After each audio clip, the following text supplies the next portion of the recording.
का भी देंगे। मैं तो उड़ाना सीखूंगा ही, मैंने तय किया है। और दूसरा, मेरा कोई न कोई एक आदिवासी साथी जरूर आएगा, मेरी सोच है कि जब पहले आएगा तो सबसे पहले वही चलाए, क्योंकि हेलीकॉप्टर उनका है। कमेंट में पढ़ा है, कई लोगों ने बोला है कि ये प्रॉपर बस्तर के नहीं है, कोंडागांव के नहीं, इनको 1000 एकड़ तो बहुत होता है, इतनी जमीन कैसे मिल गई?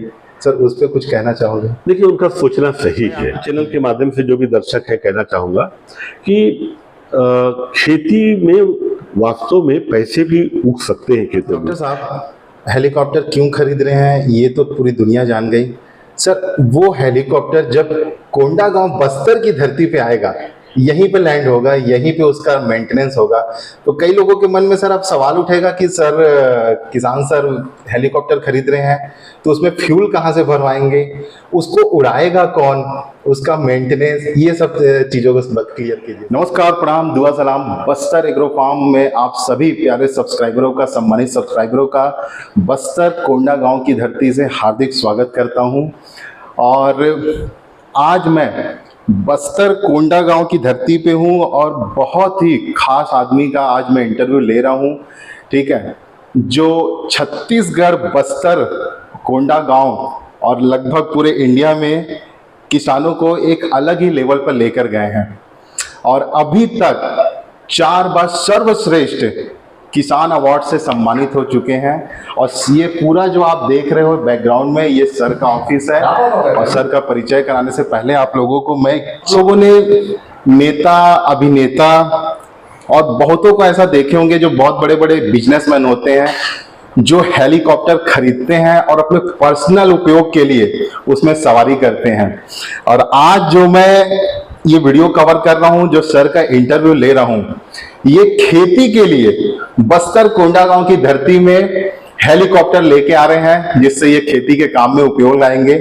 और इससे जुड़ी हुई जानकारी और छत्तीसगढ़ के लिए और पूरे बस्तर के लिए बहुत ही गौरवशाली दिन होगा जिस दिन वो हेलीकॉप्टर इस धरती पे उतरेगा। और सर का डील भी हो चुका है, जैसा कि बहुत सारे न्यूज में और बहुत सारे यूट्यूब चैनलों में आपने देखा होगा। तो बहुत ज्यादा आप लोगों का समय नहीं लेता हूं और सर से मिलवाता हूं। सर का परिचय इसी परिचय के मोहताज तो नहीं है, लेकिन फिर भी एक बार सर से इनका छोटा सा परिचय लेता हूं, कितना पढ़े हैं, क्या है और कैसे यहां तक का सफर रहा। सर, मैं छत्तीसगढ़ के बस्तर कोंडागांव का छोटा सा किसान हूँ। राजा राम त्रिपाठी नाम है मेरा। और मैं छत्तीसगढ़ के बस्तर के दरभा विकास खंड के ग्राम कतलार में पैदा हुआ। मेरे माता पिताजी अभी भी वहीं रहते हैं, लगभग 88 साल के हैं। मेरे दादाजी भी खेती करते थे बस्तर में ही, वहीं पे कतलार गांव में पिताजी करते थे, अभी कर रहे हैं। और 90 साल के लगभग होने जा रहे हैं इसके बावजूद, और मैं भी खेती कर रहा हूँ। ये छोटा सा परिचय मेरा।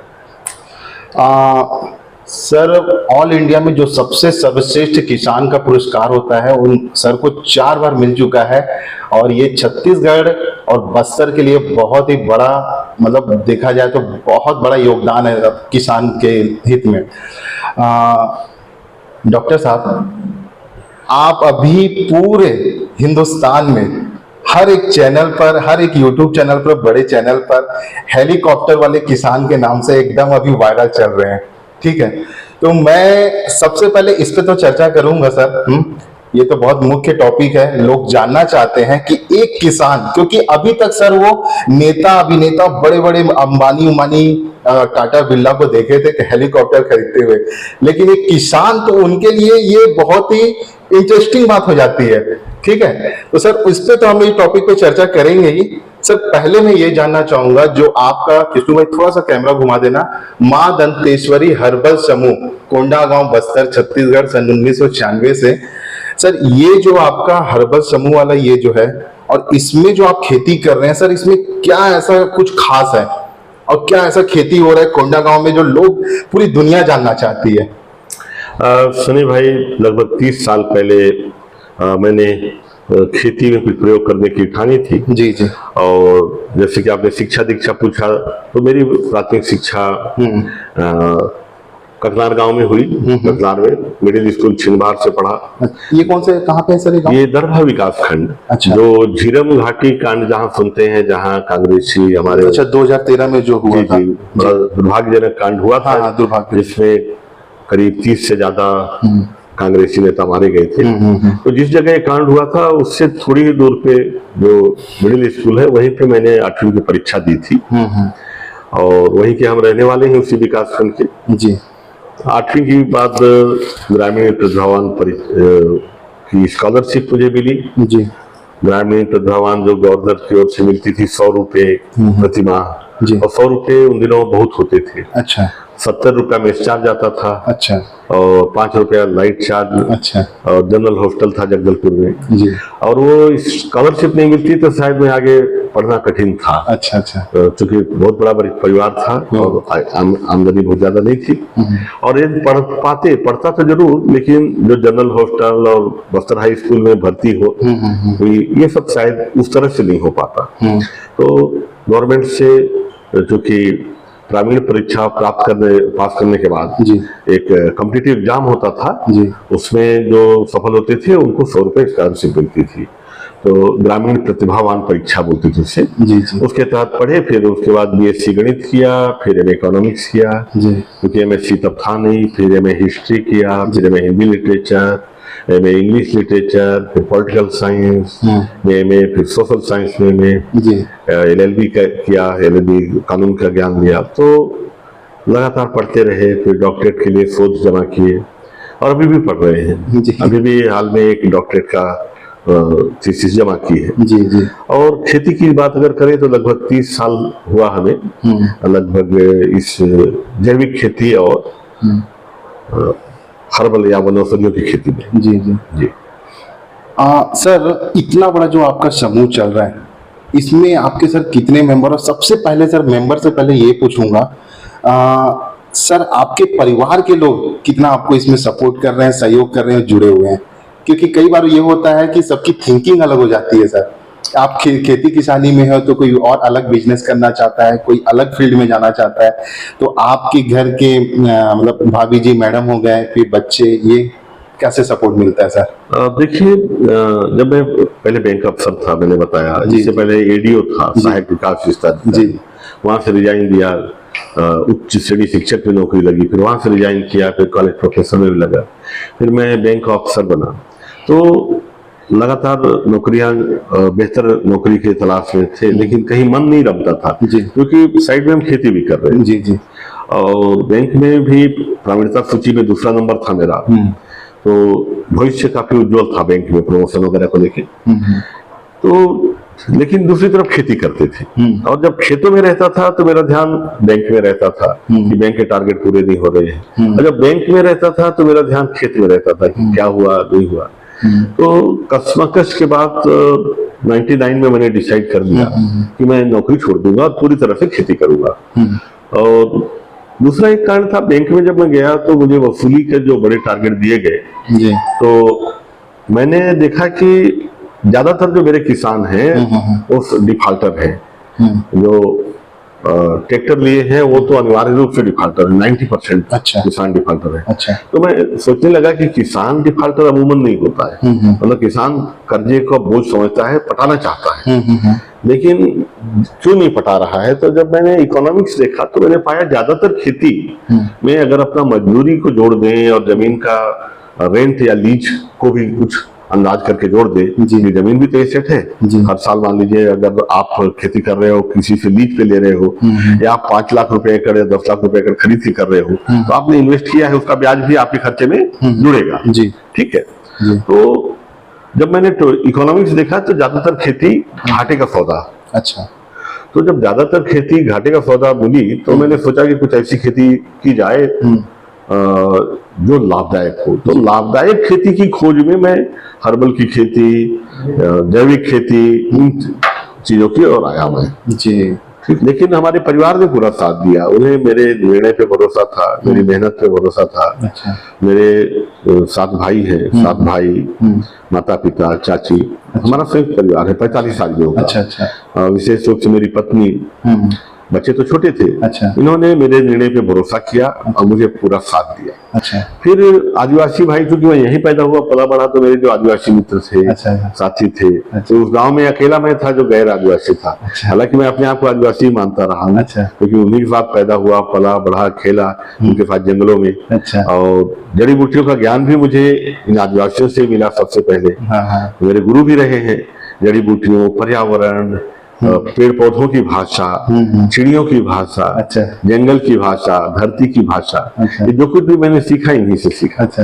तो इन्होंने भी मुझे भरपूर मतलब होश संभालने के बाद से आप नेचर से एकदम जुड़ गए थे, एकदम मतलब लगाव बढ़ गया था आपका। अच्छा। इन बस्तर में 400 आदिवासी परिवार हम लोग साथ जुड़े हुए हैं, और कुछ जगह भी जहाँ जैविक खेती हमारे साथ मिलकर हो रही है, जैसे काटा गांव है माकड़ी विकास खंड में। अच्छा। वहाँ जानो मरकाम है, उन्होंने एक अच्छा समूह बनाया है। वहाँ भाई संतूराम मरकाम है, राजकुमारी जी हैं। वैसे ही माकड़ी, खास माकड़ी की अगर बात करें तो मिट्ठू साहू जी हैं, और आगे बढ़े तो पलना में रमेश साहू जी हैं, और जितेंद्र पटेल हैं। अच्छा। युवा हैं। इस तरह काफी लोग जुड़े। अच्छा। और उन्होंने जैविक खेती की। संतूराम मरकाम जो जड़कोगा के हैं, वहां तो लोगों को जाके देखना चाहिए। उन्होंने काली मिर्च के 20 पौधे हमने उनको दिए थे। अच्छा। उपहार स्वरूप आप लगाइए। अच्छा। तो 20 पौधे पे आज 40 किलो काली मिर्च निकाल के दे रहे हैं। 20 पौधे पे 40 किलो जी, उसका भी वीडियो काफी अच्छा। बना था। अच्छा। और विशुद्ध एकदम दूर, यहाँ से 30 किलोमीटर जंगल, समझ लीजिए जंगलों को पार करके आपका गांव है। अच्छा। काटा गांव जड़कोगा में। अच्छा। तो बहुत सारे लोग हमारे साथ जुड़ के इसमें लाभान्वित हुए। हालांकि मैं अभी भी मानता हूं कि जितना करना चाहिए था इस क्षेत्र के लिए वो मैं नहीं कर पाया। बहुत कम लोग जुड़े।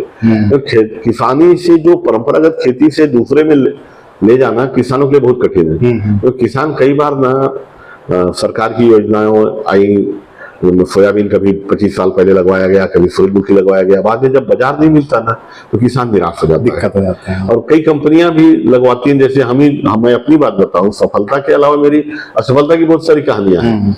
हमको हैदराबाद की एक कंपनी ने 3000 टीक लगवा दिया टिश्यू कल्चर का, और बोला 12 साल में तैयार होगा। आज 16 साल हो गया, अभी 20 साल और लगेगा तैयार हो गया। समझ गया, और काटने भी नहीं होगा, मिलेगा। वैसे ही बेंगलोर की एक कंपनी ने कमर्शियल बेम्बू लगवाया। अच्छा। अभी भी 15-20 ट्रक है बेम्बू। लेकिन वो रेट जो मांग रहे हैं लोग, वो ऐसा है कि काटने का खर्चा निकलना मुश्किल है। अच्छा। वैसे नीलगिरी लगवाया, और एक इमली का पौधा 350 रुपया में दिया। फोटो वीडियो दिखाया कि 3 साल में फलेगा, 2 साल में। वो अभी 12-14 साल हो गया, नहीं फला है। तो 350 रुपए का पौधा। तो ये नए नए जो कंपनियां आके पौधे बेच के जाते हैं, या नए योजना आते हैं, वो सफल नहीं होते तो किसान एकदम से डर जाता है। तो एक बार किसान अगर असफल हुआ, ये कहावत है ना, दूध का जला छाछ को भी फूक फूक के पीता है। ट्रस्ट खत्म हो जाता तो इसीलिए किसान नया फसल में जल्दी नहीं जाता है। अच्छा। तो इसीलिए मैं जैसा उम्मीद किया था उतना तो परिवर्तन नहीं हुआ। लेकिन हाँ, एक सक्सेसफुल मॉडल हमने खड़ा किया। ऑस्ट्रेलियन टीक लगा के, उसके ऊपर काली मिर्च चढ़ा के, और नीचे सफेद मूंगफली, स्टीविया, सतावर, तरह तरह की हल्दी, नीचे अंतर्वर्ती फसल के रूप में। ठीक ठीक। तो हमने लगभग 4 फसल 3 लेयर 4 लेयर में लगा के चालू किया। ठीक है। तो सर अभी डॉक्टर साहब, जो आपका यहाँ पे पैदावार हो रहा है आपके पूरे 1000 एकड़ में, और सर 1000 एकड़ में आने से पहले मैं ये बोलूँगा आपका, सर जहाँ जहाँ इंटरव्यू मैंने देखा है, कमेंट में पढ़ा है, कई लोगों ने बोला है कि ये प्रॉपर बस्तर के नहीं है, कोंडागांव के नहीं, इनको 1000 एकड़ तो बहुत होता है, इतनी ज़मीन कैसे मिल गई? सर उस पर कुछ कहना चाहोगे? देखिए, उनका सोचना सही है, क्योंकि भाई फीलिंग एक्ट है। हाँ। एक व्यक्ति के पास 1000 एकड़ तो हो ही नहीं सकता। हाँ। बात सही है। हाँ। और मेरा भी 1000 एकड़ नहीं है। अगर राजाराम की बात करेंगे तो 35-40 एकड़ ही होगा जब। अच्छा। टोटल। अच्छा। लेकिन हमारा एक समूह है। अच्छा। और समूह की बात करेंगे तो मैं तो बस्तर का 1000 बोला, टोटल लेंगे तो हमारा करीब 70,000 एकड़ पे खेती मेरे साथ मिलकर कर रहे हैं। अच्छा। हमारा समूह है। अच्छा। मैं, आप समझ सकते हैं, चेहरा हूँ। अच्छा। लेकिन असल काम करने वाले समूह के लोग। अच्छा। ठीक है। जो मार्केटिंग देखना है, क्योंकि मैं बैंकिंग बैकग्राउंड से था, फाइनेंस को समझता हूँ, LLB किया तो लॉ को समझता हूँ। तो इस समूह का मैं नेता हूँ, नेतृत्व कर रहा हूँ। नेता मतलब जिंदाबाद मुर्दाबाद वाला नेता नहीं, मार्केटिंग के लिए अच्छा, इसकी मार्केटिंग करना है, क्योंकि मार्केट में आप समझिएगा, मैं एक बात हमेशा कहता हूँ, किसान खेत में कम हारता है।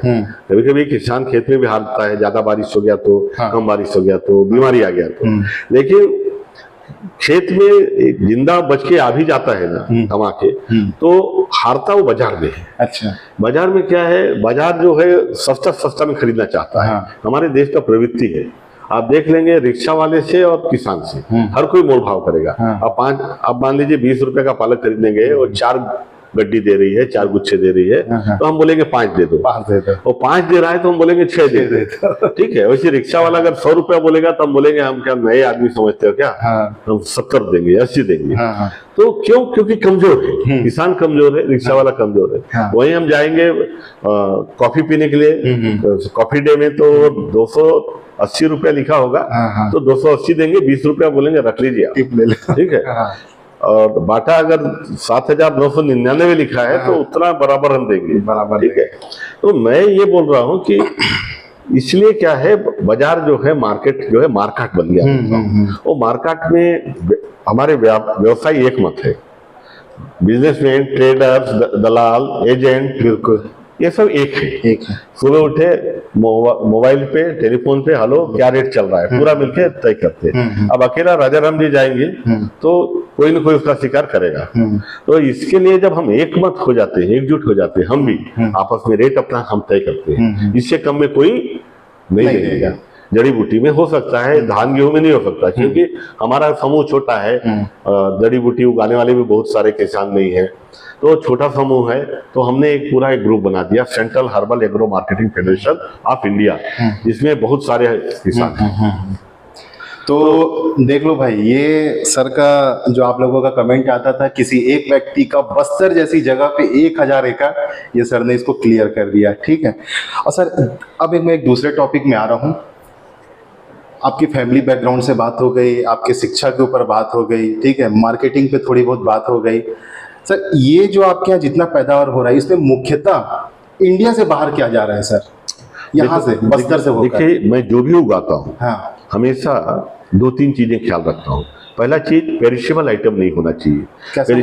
पेरिशेबल मतलब जल्दी नष्ट होने, जैसे टमाटर। अच्छा। टमाटर अगर 2 दिन में नहीं बिका तो उसको हमें फेंकना पड़ेगा। मैंने सबसे शुरू सब्जी से किया था, 96। अच्छा। और गोभी 50 पैसे किलो तक बिकी थी मेरी, ट्रैक्टर तक चलाना पड़ा था मेरे को गोभी के खेत में। अच्छा। तो मैंने कान पकड़ लिया कि पेरिशेबल आइटम उतना उगाओ जितना मेरे खुद को, परिवार को, या लोकल मार्केट में जरूरत है थोड़ा बहुत। अच्छा, ठीक है। अच्छा।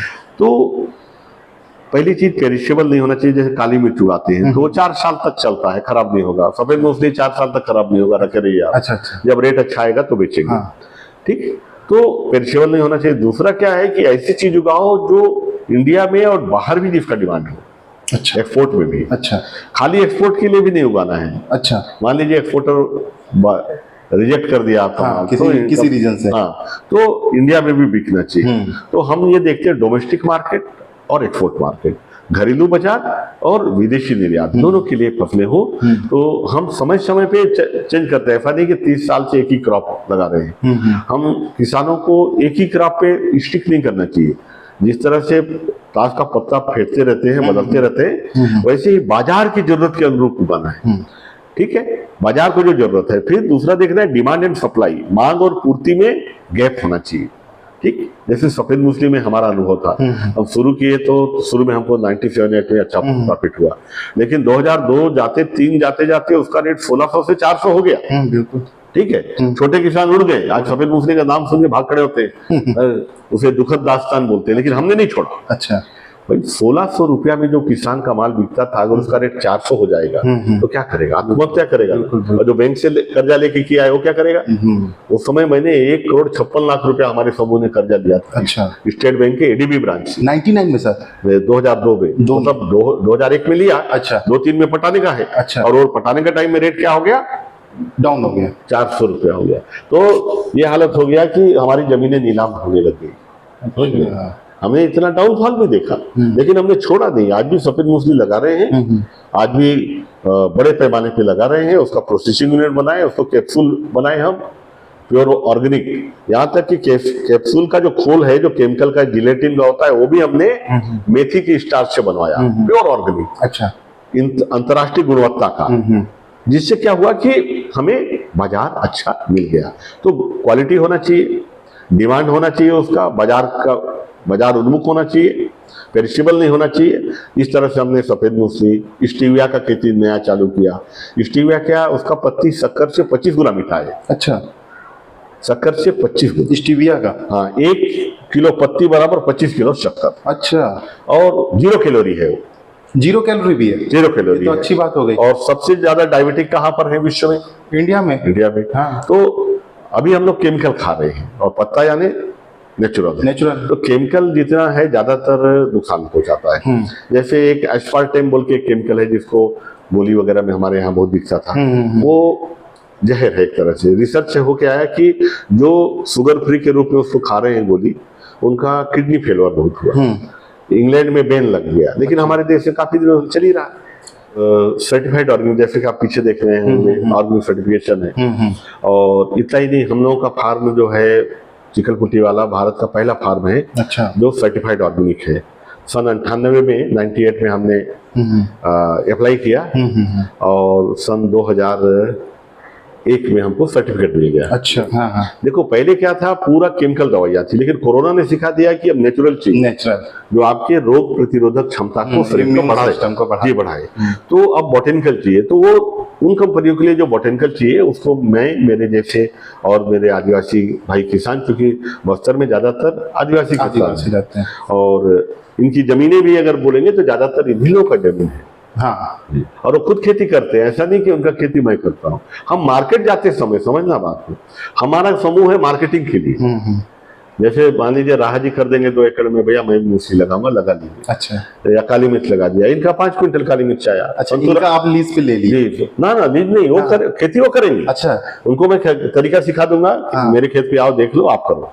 जब प्रोडक्शन आएगा, संतूराम मरकाम जी कहूंगा कि उनका 40 किलो आ गया काली मिर्च, तो मान लीजिए हमने 50 टन का सौदा पकड़ा। अच्छा। तो राजा राम जी का 1 टन है, राहा जी का 50 किलो है, उनका 2 क्विंटल है। एक लिस्ट जाएगा। अच्छा। नाम रहेगा, अकाउंट नंबर रहेगा, उनका कितना क्वांटिटी और पैसा वहां जाएगा। राजा राम को भी वही रेट मिलेगा जो दूसरे को मिलेगा। अच्छा। समझ गए? अच्छा। व्यापार हम करेंगे कंपनी से कि हमारा समूह है, एक साथ उगाते हैं, क्वालिटी आप जो बोलोगे हम देंगे, होमोजीनियस क्वालिटी, एक जैसा क्वालिटी देंगे, और बल्क क्वांटिटी, जो कारखाना वाले को चाहिए, जो एक्सपोर्टर को चाहिए, जो इंपोर्टर को चाहिए, वो क्वालिटी हम देंगे।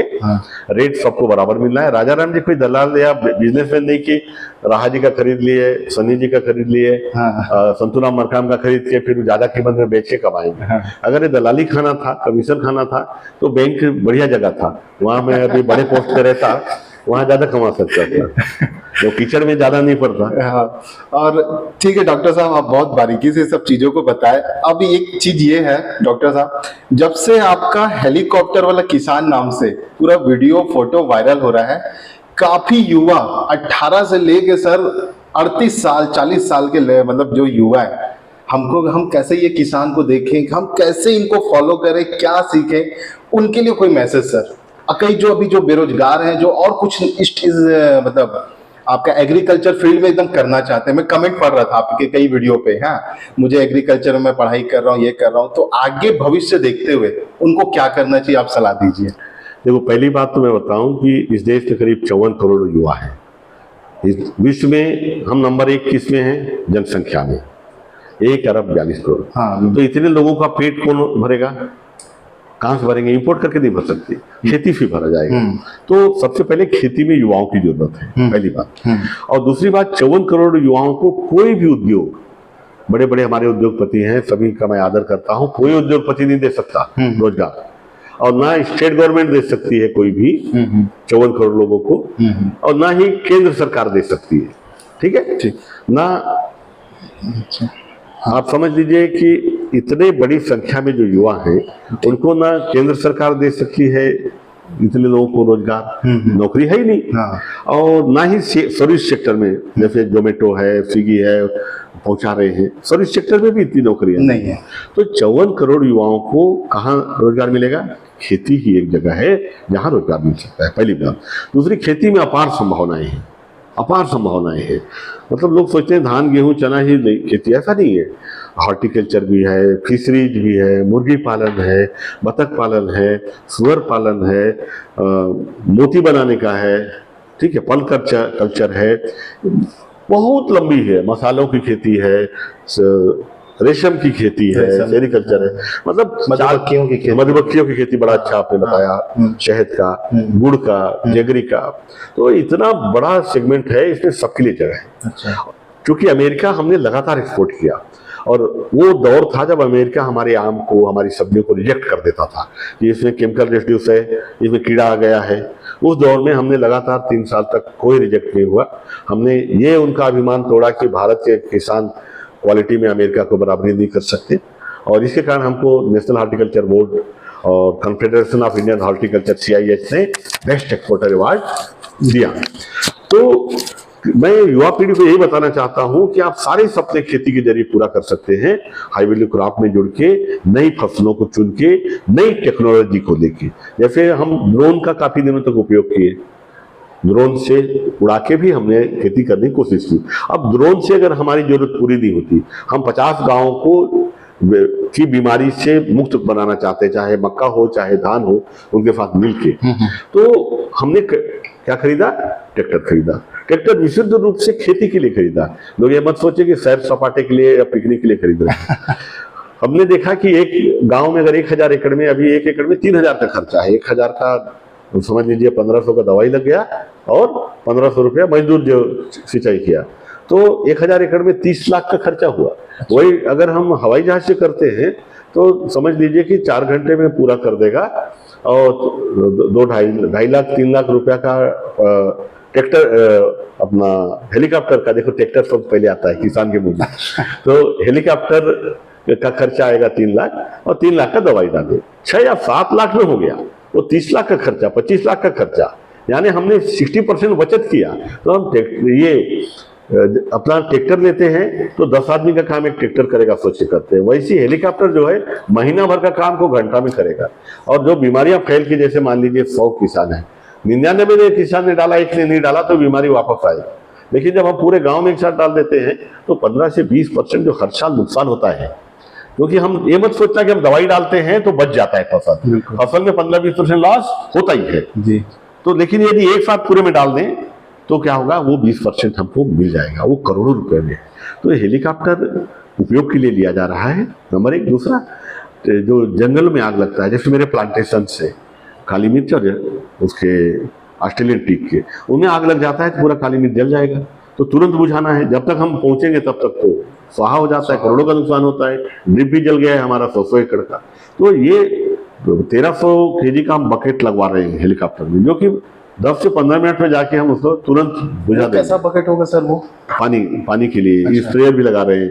तो जो हम हेलीकॉप्टर ले रहे हैं उसमें कई इक्विपमेंट लगवा रहे हैं, जिससे कि हम महीनों का काम घंटों में कर लें। ये है कि एक अकेला राजा राम चाह के भी हेलीकॉप्टर नहीं ले सकते।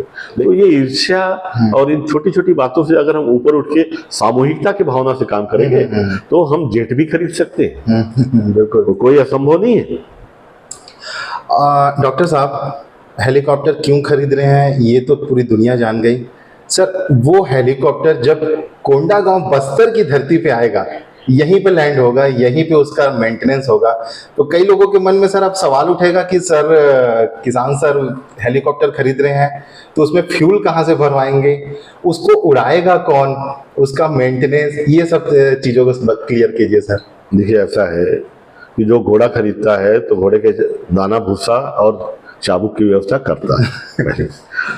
तो हम लोगों ने पूरा काम किया है। हमने दिल्ली की एक कंपनी है जिसके साथ टाई अप किया है, जो क्योंकि हेलीकॉप्टर खरीदना में कागजी कार्यवाही, कानूनी कार्यवाही, सरकारी कार्यवाही बहुत लंबी है। सिविल एविएशन मिनिस्ट्री से NOC लेना पड़ता है, फिर रिपोर्ट करना है, लाइसेंस लेना है, नागरिक उड्डयन। हाँ, तो ये सारे प्रक्रियाएं हैं। तो हमने एक विशेषज्ञ संस्था से बात की, जो दिल्ली की है वो करवाएगी। और फ्यूल के लिए चूंकि हमारा जगदलपुर है, वहाँ पे अब नियमित विमान सेवा है, अच्छा। तो वहाँ पे फ्यूल रहता है। अच्छा। और ऑक्टेन नंबर 100 का लगता है इसमें, ऑक्टेन ऑक्टेन 100 का फ्यूल लगता है 100 जी, ये फ्यूल लगता है, ये फ्यूल लगता अच्छा। है। तो हमारा जो स्पीड है ना, हाँ। जो यूज करते हैं स्पीड, वो अच्छा। 96-97 के आसपास का है। अच्छा अच्छा इसी को थोड़ा और इंप्रूव कर दो तो लग जाएगा उसमें। अच्छा। ठीक है। हाँ। तो बहरहाल हम कोई जुगाड़ नहीं करने वाले, जो लगता है वही डालेंगे। हमारा जो स्पीड वाला जो पेट्रोल है जी, ये भी हो सकता है उसमें? नहीं मैंने नहीं किया है, लेकिन ज्यादा अंतर नहीं है, ये मैं बताना अच्छा अच्छा कोशिश किया मैं। अच्छा तो अभी लोगों ने तो बायोडीजल से भी उड़ाया है अच्छा हेलीकॉप्टर, लेकिन हम इस तरह का कोई नया प्रयोग फिलहाल नहीं करेंगे हेलीकॉप्टर में, क्योंकि हम एक खेती के उद्देश्य से ला रहे हैं, बड़ा अमाउंट है। दूसरा, हम बैंक से लेके ला रहे हैं। अच्छा, ऐसा नहीं कि राजा राम जी 7 करोड़ रुपया गए और खरीद के चलो चलो बैठ के जाइए, ऐसा नहीं है। खेती के लिए उसमें इक्विपमेंट लगेगा बैंक का फाइनेंस से। और उड़ाने का जहाँ तक सवाल है, हम अपने समूह के भी सदस्य को ट्रेनिंग करवाएंगे। ट्रेनिंग स्टेज वालों से हम बात कर रहे हैं। हेलीकॉप्टर को कमर्शियल पायलट थोड़ा ज़्यादा कठिन है, लेकिन अपना खुद का उड़ाने के लिए लाइसेंस। सर, जैसे मैंने सुना था कि आपके बेटे इसके लिए ट्रेनिंग ले रहे हैं। हाँ, बेटे ट्रेनिंग वो तो अपने हिसाब से कमर्शियल का भी देंगे। मैं तो उड़ाना सीखूंगा ही, मैंने तय किया है। अच्छा। और दूसरा, मेरा कोई न कोई एक आदिवासी साथी जरूर आएगा, मेरी सोच है कि जब पहले आएगा तो सबसे पहले वही चलाएं, क्योंकि हेलीकॉप्टर उनका है। हाँ। मेरा मानना है ये जगह उनकी है, जो उनकी है जी। तो लगभग मैं बाकी जितने जो चैनल सर का कवर कर रहे थे इंटरव्यू, मैं इसमें कोशिश किया हूं कि सारे सवाल सर से पूछूं। जो कई लोग कमेंट कर रहे थे, अरे 1000 एकड़ के मालिक अकेले कैसे हो सकते हैं आदिवासी धरती पे। तो डॉक्टर राजाराम त्रिपाठी सर का ये इंटरव्यू आपको कैसा लगा और क्या सवाल रहेगा, इसको लेकर आप कमेंट करिएगा। मैं फिर से जब हेलीकॉप्टर इस धरती पे, बस्तर की धरती पे सर के फार्म पे उतरेगा, हम लोग फिर आएंगे, फिर सर से एक इंटरव्यू लेंगे। बैकग्राउंड में इनका हेलीकॉप्टर भी खड़ा रहेगा। तो बस्तर एग्रो फार्म में ये इंटरव्यू के लिए इतना ही। मैं कोंडा गांव से सनी एक चीज जोड़ना चाहूंगा, माफ करना जी। नहीं सर, बोलिए। मैं आपके चैनल के माध्यम से जो भी दर्शक है कहना चाहूंगा कि खेती में वास्तव में पैसे भी उग सकते हैं खेतों में। देखने समझने के लिए इनकम टैक्स विभाग से लेके सारे विभाग आ चुके हैं, लेकिन मैं किसानों को बुलाना चाहूंगा कि वो आप स्वयं आए और इसको देखें और अपनी जगह पे थोड़ी सी शुरुआत करें। किसी चीज को नकारना तो बड़ा सरल है, लेकिन अगर उस दिशा में आगे बढ़ते हैं एक नई लकीर बनती है। आप भी अपनी जगह पे नई शुरुआत कर सकते हैं। हमारे फार्म, हमारे दिल, हमारी तकनीकें सब आपके लिए खुली हुई हैं। यहाँ कुछ नहीं छुपा है, आप आए देखें। हाँ, पहले समय लेके जरूर आइएगा, समय पे पहुंचिएगा। इधर करना किसको है? दोस्तों, जितने यंग लड़के देख रहे हैं और कृषि में, फार्मिंग में, चाहे वो कोई भी मुर्गी पालन हो, जैसे सर का हर्बल फार्म है और काली मिर्च की खेती बहुत बड़े पैमाने पे करते हैं, जितने इंटरेस्टिंग रखते हैं लड़के, और जहां से भी देख रहे हैं हिंदुस्तान के कोने से, छत्तीसगढ़ के कोने कोने से, सर के पास आने से पहले इनका एक ऑफिस का नंबर है, उनसे कांटेक्ट कीजिए। ठीक है, इनके मेंबर उठाएंगे, आपका नाम, पता, एड्रेस लेंगे और सर के, जैसे सर ने एकदम खुला इनवाइट दिया है, खुला आपका स्वागत कर रहे हैं, वेलकम कर रहे हैं। आप आइए, सीखिए। और सबसे अच्छी बात यह लगा सर का कि पैसे भी पेड़ पे उग सकते हैं। जो कहावत है वो सच हो रहा है। तो इस वीडियो में इतना ही, मिलते हैं फिर एक और नए वीडियो में। धन्यवाद, नमस्कार।